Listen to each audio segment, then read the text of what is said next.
Hi guys welcome back to my channel my name is Mamita. तो आज के আমি তোমাদের সাথে another get review with me share করছি। তো আমি আজকে পরে নিয়েছি কর্সেট। তো কর্সেট আমার ভীষণই ফেভারিট। তো স্কার্ট অ্যান্ড টপ, তো সামারের জন্য এই রকম স্কার্ট অ্যান্ড টপ তো ভীষণই ব্রিদেবল। তো হচ্ছে সেই কারণে আমি এটা পেয়ার অফ করেছি একদম সিম্পল জুয়েলারি দিয়ে। হাতে কিছু ব্যাঙ্গলস পরে নিয়েছি সিলভারের, অ্যান্ড দেন কিছু হালকা একটা ইয়ারিং। তো এই তো অ্যান্ড দেন হচ্ছে তার সঙ্গে আমি অরেঞ্জ কালারের একটা হিলস পরে নিয়েছি, কারণ হিলসটা আমার ভীষণই ভালো লাগে। অ্যান্ড আমি একটা আমার ফেভারিট ব্যাগ নিয়ে নিয়েছি। তো বিচে এই টাইপের ব্যাগগুলো ভীষণই ভালো লাগে, কিন্তু আমার ভীষণ ভালো লাগে। তো সেই কারণে এটাই তোমাদের সাথে শেয়ার করছি। মেকআপটা একদমই লাইট ওয়েট রেখেছি, তো সিম্পল। তো হেয়ারটা তোমরা ওপেনও রাখতে পারো, বানও রাখতে পারো, কিন্তু সামনে আমরা কখনোই সম্ভব হয়ে ওঠে না।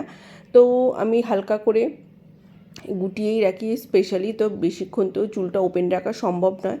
তো তোমাদের যদি এই লুকটা ভালো লাগে অবশ্যই like, share, comment and subscribe. তো আমাকে কমেন্ট করে জানিও কীরকম কী লাগছে। Thank you.